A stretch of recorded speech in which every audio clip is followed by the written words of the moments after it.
നമസ്കാരം. ഞാൻ ഡോക്ടർ ഫിർദൗസ് ഇക്ബാൽ, ചങ്ങമ്പള്ളി.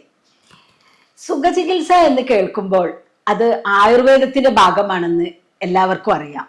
പിന്നെ ആയുർവേദം എന്ന് കേൾക്കുമ്പോഴോ സുഖചികിത്സയെക്കുറിച്ചാണ് ആദ്യം കൂടുതൽ ആളുകളുടെയും മനസ്സിലെത്തുന്നത്. എന്താണ് സുഖചികിത്സ? അതിൻ്റെ ഒരു ആവശ്യമുണ്ടോ? അത് എത്രത്തോളം ശാസ്ത്രീയമാണ് എന്നതിനെക്കുറിച്ച് ഈ വീഡിയോ വഴി നമുക്കൊന്ന് കണ്ടു നോക്കാം. എന്താണ് സുഖചികിത്സ? ഇതിൻ്റെ ശാസ്ത്രീയ അടിസ്ഥാനം എന്ന് പറയുമ്പോൾ നമ്മൾ ആയുർവേദം എന്താണെന്നുള്ളത് ആദ്യം മനസ്സിലാക്കണം. ആയുർവേദം എന്ന് പറഞ്ഞാൽ ആയുഷിനെ കുറിച്ചുള്ള നോളേജ് എന്ന് വെച്ചാൽ ആയുർ ആൻഡ് വേദം, ഈ രണ്ട് വേടുകൾ ചേർന്നതാണ് ആയുർവേദം. ഒന്ന് അറിവ്, രണ്ടാമത്തത് ആയുസ്. ഒരു മനുഷ്യൻ്റെ ആയുസ് എന്ന് പറയുമ്പോൾ അയാളുടെ ഫിസിക്കൽ, മെൻ്റൽ, സോഷ്യൽ വെൽബീയിങ് എല്ലാം ഉൾക്കൊള്ളുന്നതാണ്. ഇതിൽ നമ്മൾ രോഗം ഒരു വേറെ ഭാഗമാണ്, രോഗമില്ലാത്ത അവസ്ഥ വേറെ ഭാഗമാണ്. രോഗമില്ലാത്ത അവസ്ഥ എങ്ങനെ തുടരാമെന്നും എങ്ങനെ യുവത്വത്തോടുകൂടി ജീവിതകാലം ആസ്വദിക്കാമെന്നും വാർദ്ധക്യം എന്ന അനിവാര്യത പോലും രോഗങ്ങളില്ലാതെ എങ്ങനെ കഴിയാമെന്നും എല്ലാമുള്ള കാര്യങ്ങൾ ഉൾക്കൊണ്ടിട്ടിരിക്കുന്നത് ആയുർവേദത്തിലെ സുഖചികിത്സയിലാണ്. ആയുർവേദ ടെക്സ്റ്റുകളിൽ ഇതിനെക്കുറിച്ച് പറയുമ്പോൾ രണ്ട് ഭാഗങ്ങളുണ്ട്. ആയുർവേദം എന്ന് പറഞ്ഞാൽ ഒന്ന് രോഗികളുടെ രോഗം മാറ്റാനുള്ളതും രണ്ടാമത്തത് രോഗമില്ലാത്തവൻ്റെ അവസ്ഥ നിലനിർത്തുന്നതും. ഇങ്ങനെ രണ്ട് പാർട്ടാണ്. അതിൽ രോഗമില്ലാത്തവൻ്റെ ആരോഗ്യാവസ്ഥ നിലനിർത്തുന്ന ചികിത്സയ്ക്കാണ് സുഖചികിത്സ എന്ന് പറയുന്നതും ഏറ്റവും കൂടുതൽ ആളുകൾ ആയുർവേദത്തെ ആശ്രയിക്കുന്നതും ഈ സുഖചികിത്സയ്ക്ക് വേണ്ടിയിട്ടാണ്. നമ്മുടെ നാട്ടിൽ, ഇന്ത്യയിൽ മാത്രമല്ല പുറം രാജ്യങ്ങളിൽ നിന്ന് പോലും കൂടുതൽ ആളുകൾ ഇന്ത്യയിൽ എത്തുന്നത് ഈ ചികിത്സ തേടിയാണ്. എന്താണ് ഇതിന് ഇത്രയും പ്രത്യേകത? മറ്റ് ശാസ്ത്രശാഖകളിൽ ഇത് അത്രത്തോളം ഇല്ലെന്നാണോ? അതിനെക്കുറിച്ച് നമുക്ക് വഴിയെ നോക്കാം.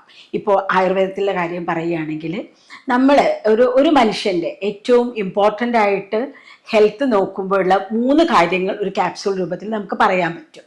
ഒന്ന് ആഹാരം, രണ്ടാമത്തത് വിഹാരം, മൂന്നാമത്തത് വ്യായാമം എന്ന് വെക്കുമ്പോൾ ഈ 3 കാര്യങ്ങളാണ് നമ്മുടെ ജീവിതത്തിൽ, നമ്മുടെ സുഖജീവിതത്തിൻ്റെ ബേസായിട്ട് കിടക്കുന്നത്.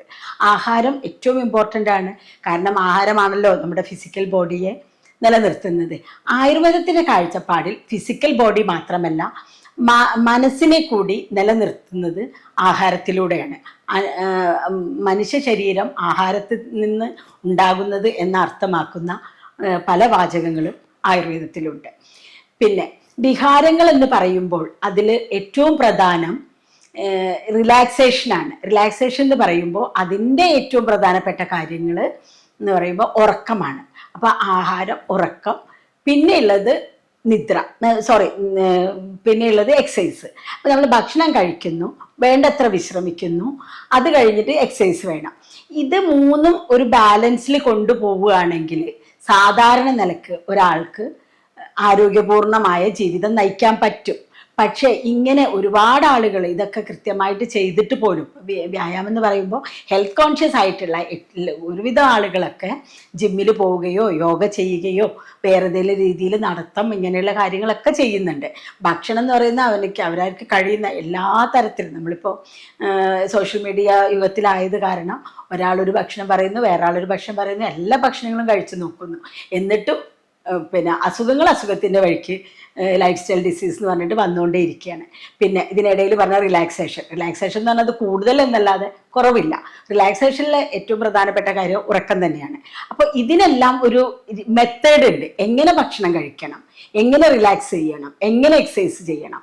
ഇതാണ് സുഖചികിത്സ കൊണ്ട് ഒരു സ്ഥാപനത്തിൽ എത്തിക്കഴിഞ്ഞാൽ നമ്മൾ കൊടുക്കുന്ന ഗൈഡൻസ്. അപ്പം അതിനനുസരിച്ച്, അത് ആയുർവേദ ഡോക്ടേഴ്സ് ആയുർവേദ പ്രിൻസിപ്പിൾസിനനുസരിച്ചിട്ട് ചെയ്യുമ്പോഴാണ് അതിന് വ്യക്തവും കൃത്യവുമായിട്ടുള്ള ഒരു ഫലം നമുക്ക് ലഭിക്കുകയുള്ളൂ. ഇത് എങ്ങനെയാണെന്ന് നോക്കുമ്പോൾ, നമ്മൾ ആഹാരത്തിൻ്റെ കാര്യം പറയുമ്പോൾ ആയുർവേദത്തിലൊരു ചൊല്ലുണ്ട്, ആഹാരം നേരെ വഴിക്ക് റൈറ്റ് വേയിൽ കഴിക്കുകയാണെങ്കിൽ മരുന്നിൻ്റെ ആവശ്യമില്ല. ആഹാരം നേരെ വഴിക്ക് കഴിച്ചിട്ടില്ലെങ്കിലോ മരുന്ന് കൊണ്ട് പ്രയോജനവുമില്ല. ഇതാണ് പ്രധാന പ്രിൻസിപ്പിൾ. എങ്ങനെയാണ് ആഹാരം നേരെ വഴിക്ക് കഴിക്കുക എന്ന് പറയുമ്പോൾ അത് നോക്കുമ്പോൾ നമുക്ക് നോക്കാനുള്ളത് ദേശം, കാലം, പ്രകൃതി, ഇത്തരം കാര്യങ്ങളെല്ലാം നോക്കിയിട്ട് വേണം ഭക്ഷണം കഴിക്കാൻ. അതിന് ദിനചര്യ, ഋതുചര്യ, ഇങ്ങനെ 2 പാർട്ടുണ്ട്. ദിനചര്യ എന്ന് പറയുമ്പോൾ നമ്മൾ ഡെയിലി കഴിക്കേണ്ട ഭക്ഷണം. ഋതുചര്യ എന്ന് പറയുമ്പോൾ ഡെയിലി കഴിക്കേണ്ട ഭക്ഷണം മാത്രമല്ല, ഡെയിലി ചെയ്യേണ്ട റിലാക്സേഷനും അതുപോലെ തന്നെ ഭക്ഷണവും പിന്നെ എക്സസൈസും. പിന്നെ ഋതുചര്യ എന്ന് പറയുമ്പോൾ നമ്മൾ ഓരോ ഋതുക്കളും മാറി മാറി വരുന്ന ഋതുക്കളിൽ നമ്മൾ എങ്ങനെയൊക്കെയാണ് നമ്മളെ ബോഡീനെ സംരക്ഷിക്കണം, അതിൽ കഴിക്കുന്ന ഓരോ ഋതുക്കൾ, ഓരോ സീസണിലും ചെയ്യേണ്ട ഭക്ഷണം, വ്യായാമം, വിശ്രമം, ഇതാണ് ഇതിൽ ഉൾക്കൊള്ളുന്നത്. ഇതെല്ലാം നേരെ ചെയ്യാന്ന് പറഞ്ഞു കഴിഞ്ഞാൽ പോലും വീണ്ടും അസുഖങ്ങൾ അവിടെ കിടക്കുകയാണ്. അവിടെയാണ് സുഖചികിത്സയുടെ മറ്റേ പാർട്ടായിട്ടുള്ള പഞ്ചകർമ്മയുടെ ഇമ്പോർട്ടൻസ് വരുന്നത്. പഞ്ചകർമ്മ എന്ന് പറയുന്നത് ഒരുപാട് ഒരു ഗ്രൂപ്പ് ഓഫ് ട്രീറ്റ്മെന്റ്സ് ആണ്. വളരെ സയന്റിഫിക് ആയിട്ട് നമ്മുടെ ബോഡിയുടെ ഫിസിയോളജി എല്ലാം നോക്കിയിട്ട് മാത്രം ചെയ്യാവുന്നതാണ്. പക്ഷെ സുഖചികിത്സയുടെ പാർട്ടിലേക്ക് വരുമ്പോൾ ഇതിൻ്റെ ഇമ്പോർട്ടൻസ് എന്ന് പറയുമ്പോൾ നമ്മൾ ഡീടോക്സിഫിക്കേഷനാണ്. നമ്മുടെ ബോഡിയിൽ നമ്മളെ ഭക്ഷണം വഴിയും മറ്റു വഴി, ശ്വാസം ഭക്ഷണമാണ് നമ്മൾ ഉള്ളിലേക്ക് എടുക്കുന്ന രണ്ട് സാധനങ്ങൾ. നമ്മളൊരു ബോഡി ഒരു ക്ലോസ്ഡ് സിസ്റ്റം ആയിട്ട് കണക്കാക്കുമ്പോൾ മൂക്കിലൂടെ ശ്വാസം വലിക്കുന്നു, വായിലൂടെ ഭക്ഷണം കഴിക്കുന്നു. ഈ 2 സാധനമാണ് നമ്മൾ അകത്ത് കിടക്കുന്നത്. ഈ 2 വഴി നമ്മുടെ ബോഡിയിൽ എത്തുന്നതായിട്ടുള്ള വേസ്റ്റുകൾ ഉണ്ടാവും. അതുകൂടാതെ ഭക്ഷണത്തിൻ്റെ ക്രമക്കേട് കാരണം വരുന്ന വേസ്റ്റുകൾ, ഈ വേസ്റ്റുകൾ പുറന്തള്ളാനും സുഖചികിത്സ ഉപകാരപ്രദമാണ്. അപ്പോൾ അതിലിപ്പോൾ നമ്മൾ ഈ കർക്കിടകം, ഇപ്പം കർക്കിടക മാസമായതുകൊണ്ട് ഇതിനെക്കുറിച്ച് വേറൊരു വീഡിയോ ചെയ്തിട്ടുണ്ട് വിശദമായിട്ട്. എന്നാലും ഒന്ന് പറയുകയാണ്, കർക്കിടകം മാത്രമല്ല സീസണലായിട്ട് നമ്മൾ ഹെൽത്ത് കെയർ ചെയ്യേണ്ട കാലം. കാരണം കർക്കിടകത്തിൽ തണുപ്പിന് പ്രാധാന്യമുള്ളതും ഈർപ്പമുള്ളതുമായ കാലാവസ്ഥയാണ് കേരളത്തിലുള്ളത്. അപ്പം ആ സമയത്ത് അത്തരം പ്രകൃതിയിലുള്ള ആളുകൾക്ക് കൂടുതൽ രോഗങ്ങൾ വരും. പക്ഷെ വിന്റർ ആകുമ്പോൾ വേറെ തരം രോഗങ്ങളുണ്ട്, അതുപോലെ തന്നെ വേനലാവുമ്പോൾ വേറെ തരം രോഗങ്ങളുണ്ട്. അങ്ങനെ ഓരോ സീസണിനും അതിൻ്റെതായ രോഗങ്ങളുണ്ട്. ആ കാലഘട്ടങ്ങളിലെല്ലാം ഓരോ തരം സുഖചികിത്സകൾ അത്യാവശ്യമാണ്. ശരിക്കും പറഞ്ഞാൽ 6 സീസൺ ആയിട്ട് എടുത്തിട്ട് ഓരോ സീസണിലും എടുക്കാവുന്നതാണ്. എന്നുവെച്ചാൽ സൂര്യൻ അയനം, ദക്ഷിണായനം, ഉത്തരായനം എന്ന് പറഞ്ഞ 2 അയനങ്ങളുണ്ട്. മീൻസ് ഭൂമി സൂര്യനെ ചുറ്റുന്നതും അങ്ങനെയുള്ള ഒരുപാട് കാര്യങ്ങൾ പ്രകൃതിയായിട്ട് ബന്ധപ്പെട്ടിട്ടാണ് നമ്മുടെ ഈ വീഡിയോയുടെ സബ്ജക്റ്റ് അല്ലാത്തതുകൊണ്ട് ഞാനത് വിടുകയാണ്. എന്നാലും അതിനനുസരിച്ചിട്ട് നമ്മളെ ബോഡിയിലും ചേഞ്ചസ് വരും. അതനുസരിച്ച് ഓരോ സീസണിലും ഇത്തരം ചേഞ്ചസ് ബോഡിയിൽ വരുന്നത് ഇന്ന് വിഷാംശങ്ങൾക്ക് കാരണമാവും. അത് പുറന്തള്ളാണ്. അപ്പം എങ്ങനെയാണ് ഭക്ഷണത്തിൽ എന്ന് പറയുമ്പോൾ, നമ്മൾ ഭക്ഷണം കഴിച്ചു കഴിയുമ്പോൾ ഇതിൽ പ്രധാനപ്പെട്ട തിയറിയിലൊന്നാണ്, ഭക്ഷണത്തിൻ്റെ തിയറിയിൽ അഗ്നി എന്ന് പറയും. അഗ്നി എന്ന് പറഞ്ഞാൽ ഡൈജസ്റ്റീവ് എൻസൈംസ് എന്ന് വേണമെങ്കിൽ നമുക്ക് പറയാം. പക്ഷെ അത് മോർ ദാൻ എൻസൈംസ് ആണ്. അപ്പം നമ്മളിപ്പോൾ ഒരു ഭക്ഷണം കഴിച്ച് കഴിയുമ്പോൾ ബോഡി ഇത് അബ്സോർബ് ചെയ്യുന്ന രീതിയിലുള്ള വ്യത്യാസങ്ങൾ അത് നമ്മുടെ പ്രകൃതിക്ക് അനുസരിച്ചിരിക്കും. അപ്പോൾ ഒരു ഈസി വേയിൽ പറയുകയാണെങ്കിൽ വാതപ്രകൃതി, പിത്തപ്രകൃതി, കഫപ്രകൃതി, അങ്ങനെ 3 തരം പ്രകൃതികളാണ് ഉള്ളത്. ഇതിൻ്റെ കോമ്പിനേഷൻസ് ആയിട്ട് നമ്മൾ ക്ലാസിഫൈ ചെയ്യുമ്പോൾ 64 പ്രകൃതികൾ നമുക്ക് കിട്ടും. അപ്പം ഈ 3 പ്രകൃതി അതൊന്ന് മനസ്സിലാക്കുന്ന രീതിയിൽ പറയാൻ വേണ്ടിയിട്ട് നോക്കുമ്പോൾ നമുക്ക് ഇപ്പോൾ വാതപ്രകൃതിയുള്ള ആൾക്കാരുടെ ഒരു എക്സാമ്പിളാണ് മെലിഞ്ഞ ശരീരപ്രകൃതി, ഡ്രൈ സ്കിന്ന്. അപ്പം അത്തരം ആളുകൾക്ക് പലപ്പോഴും വേണ്ടി വരുന്നത് നല്ല ഓയിലി ആയിട്ടുള്ള ഭക്ഷണങ്ങളും പിന്നെ ചൂടുള്ള ഭക്ഷണങ്ങളും ആയിരിക്കും. അപ്പം അത് ആ പ്രകൃതിയുള്ള ആളുകളാണ് അത് കഴിക്കേണ്ടത്. പിന്നെ കഫപ്രകൃതിയുള്ള ആളുകൾക്കാണെങ്കിൽ കുറച്ചുകൂടി സ്പൈസി ആയിട്ടുള്ള ഫുഡുകൾ കൂടുതൽ ചേരുന്നതാണ്. പിന്നെ പിത്തപ്രകൃതി ആയിട്ടുള്ള ആളുകളാണെങ്കിൽ ഈ സ്പൈസി ആയിട്ടുള്ള ഫുഡ് കഴിച്ചാൽ അവർക്ക് അസിഡിറ്റി കൂടും. ഇതൊക്കെ തീരുമാനിക്കേണ്ടത് ഡോക്ടേഴ്സാണ്. ഒരു കൃത്യമായിട്ട് നമ്മുടെ പ്രകൃതി എന്താണെന്ന് അറിഞ്ഞിട്ടുള്ള ഭക്ഷണവും അതനുസരിച്ചുള്ള ചികിത്സകളും ചെയ്യുന്ന രീതിയാണ് ചുരുക്കി പറഞ്ഞാൽ ആയുർവേദത്തിലെ സുഖചികിത്സ. അപ്പം ഇത് എല്ലാ കാലഘട്ടത്തിലും ചെയ്യാവുന്നതാണെങ്കിൽ പോലും ഇതിൽ ഇതിൻ്റെ എന്താ പറയുക, കർക്കിടകത്തിൽ നമ്മുടെ കേരളത്തിലെ കാലാവസ്ഥയിൽ തണുപ്പായതുകൊണ്ടും പിന്നെ പണ്ട് മുതലേ കർക്കിടകത്തിൻ്റെ സമയത്ത് കൂടുതൽ ആളുകളും ജോലിക്കൊന്നും പോകാൻ പറ്റാത്തൊരു അവസ്ഥയാണ് കേരളത്തിലുള്ളത്. അതുകൊണ്ടാണ് ഈ കർക്കിടക ചികിത്സ കൂടുതൽ ഡെവലപ്പ് ചെയ്ത് വന്നിട്ടുള്ളത്. അങ്ങനെ കർക്കിടകത്തിൽ ഈ ചികിത്സ ചെയ്യുന്നത് പോലെ തന്നെ മറ്റ് സീസണുകളിലും സുഖചികിത്സ ചെയ്യാവുന്നതാണ്. ഞാൻ ഈ വീഡിയോൻ്റെ ഉദ്ദേശം തന്നെ ഇപ്പം നമ്മൾ കർക്കിടകം എന്ന് പറഞ്ഞിട്ട് നമ്മൾ ഈ ആഘോഷിക്കുന്ന സമയത്തിനപ്പുറം സുഖചികിത്സയ്ക്ക് പ്രാധാന്യമുണ്ടെന്ന് പറയാൻ വേണ്ടിയിട്ടാണ്. അപ്പം പിന്നെ സുഖചികിത്സ ആർക്കൊക്കെ ചെയ്യാം, എല്ലാ പ്രായത്തിലും ചെയ്യാവുന്നതാണ്. ഇപ്പം കുട്ടികൾ എന്ന് പറയുമ്പോൾ ഇന്നത്തെ കാലത്ത് വളരെയധികം സ്ട്രെസ് അനുഭവിക്കുന്ന ഒരു വിഭാഗമാണ്. കാരണം പഠനം എന്ന് പറഞ്ഞാൽ അതൊരു മത്സരമായിട്ട് മാറിയിരിക്കുകയാണ്. അറിവ് നേടുക എന്നുള്ളത് ഒരു സന്തോഷത്തിലപ്പുറം ഒരു മത്സരത്തിൻ്റെ പാർട്ടായിട്ട് ഒരുപാട് സിലബസും അവരെ കൊണ്ട് എടുത്താൽ പൊങ്ങാത്ത ഭാരവുമായിട്ടാണ് കുട്ടികൾ നടക്കുന്നത്. അതുകൊണ്ട് അവർക്ക് ഒരുപാട് സ്ട്രെസ്സിനുള്ള കാരണം കൂടുതലാണ്. മെൻ്റൽ സ്ട്രെസ്സാണ് അവർ കൂടുതൽ അനുഭവിക്കുന്നത്.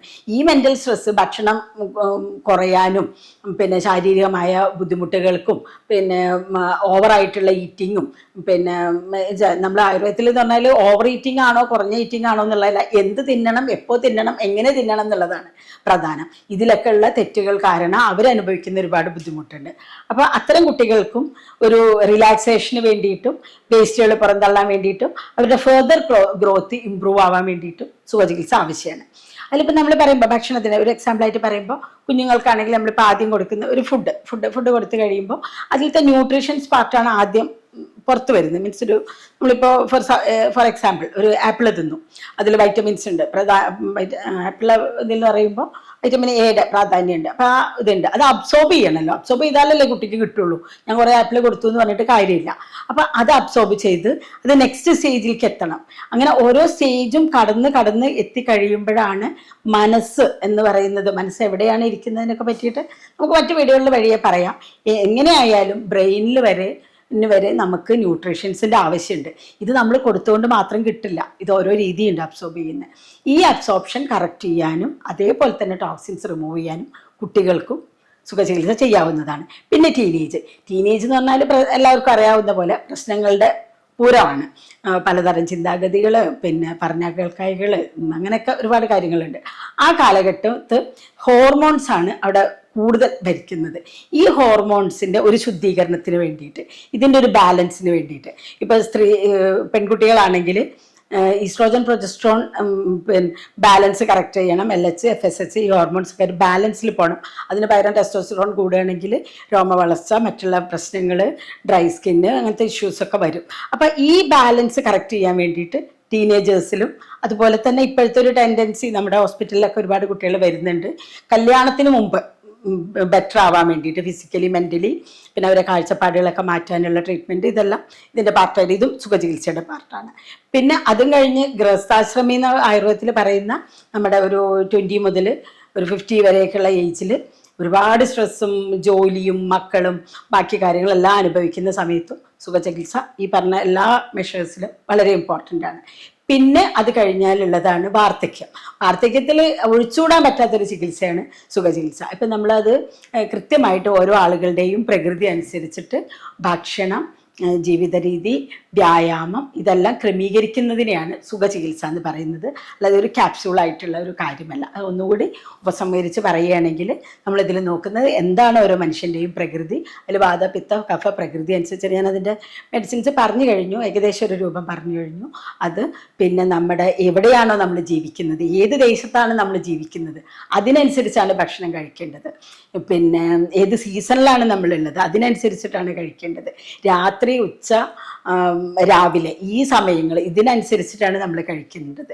പിന്നെ കോമ്പിനേഷൻസ്, ഫുഡിൻ്റെ കോമ്പിനേഷൻസ് എങ്ങനെയാണ്, ഇതെല്ലാം നോക്കി ക്രമപ്പെടുത്തി ഒരു ജീവിത രീതി നമുക്ക് നൽകുന്ന ചികിത്സയാണ് സുഖചികിത്സ. അത് തന്നെയാണ് ഇന്ന് വർദ്ധിച്ചു വരുന്ന ജീവിതശൈലി രോഗങ്ങൾക്കുള്ള പ്രതിവിധിയും. കാരണം ജീവിതശൈലി രോഗങ്ങൾ എന്ന് പറയുമ്പോൾ അത്ര നിസ്സാരമായിട്ട് നമുക്ക് തള്ളാൻ പറ്റില്ല. കാരണം ഞാൻ എൻ്റെ ഏറ്റവും കൂടുതൽ പേഷ്യൻസ് എനിക്ക് വരുന്നത് ക്യാൻസർ പേഷ്യൻസാണ്. ക്യാൻസറിൻ്റെ ഇതിൽ കാണുമ്പോൾ ഇവരെല്ലാം ഏതെങ്കിലും തരത്തിലുള്ള ജീവിതശൈലി രോഗങ്ങൾ അനുഭവിക്കുന്നവരാണ്. കാരണം BP മെഡിസിൻ കഴിക്കുന്നുണ്ടാവും, ഷുഗറിനുണ്ടാവും, തൈറോയിഡിനുണ്ടാവും, പിന്നെ അവർക്ക് PCOD ഉണ്ടാവും, അബോർഷൻ്റെ ഹിസ്റ്ററി ഉണ്ടാവും. ലേഡീസ് ആണെങ്കിൽ ഇത്ര ഒരുപാട് പ്രശ്നങ്ങളിലൂടെയാണ് കടന്നു പോകുന്നത്. ഈ ജീവിതശൈലി രോഗങ്ങൾ കൃത്യമായി അഡ്രസ്സ് ചെയ്യാത്തത് തന്നെയാണ് മാരകമായ മറ്റ് രോഗങ്ങളിലേക്ക് നയിക്കുന്നത്. ക്യാൻസർ പോലുള്ള രോഗങ്ങളും അതുപോലെ അൽഷിമേഴ്സ് പോലുള്ള പ്രായാധിക്യം കൊണ്ട് വരുന്ന രോഗങ്ങൾക്കൊക്കെ വരുന്നത് ഇത് തന്നെയാണ്. അപ്പോൾ നമ്മൾ ഇതിൻ്റെ ഉപസംഹാരിച്ച് പറയുമ്പോൾ നമ്മൾ ചെയ്യേണ്ട കാര്യം എന്ന് പറഞ്ഞാൽ ആരോഗ്യമുള്ള കാലത്ത് ആരോഗ്യം സംരക്ഷിക്കുക. ഈ വീഡിയോ വഴി കുറച്ച് കാര്യങ്ങൾ മനസ്സിലായിട്ടുണ്ടാവുമെന്ന് വിചാരിക്കുന്നു. നമസ്കാരം.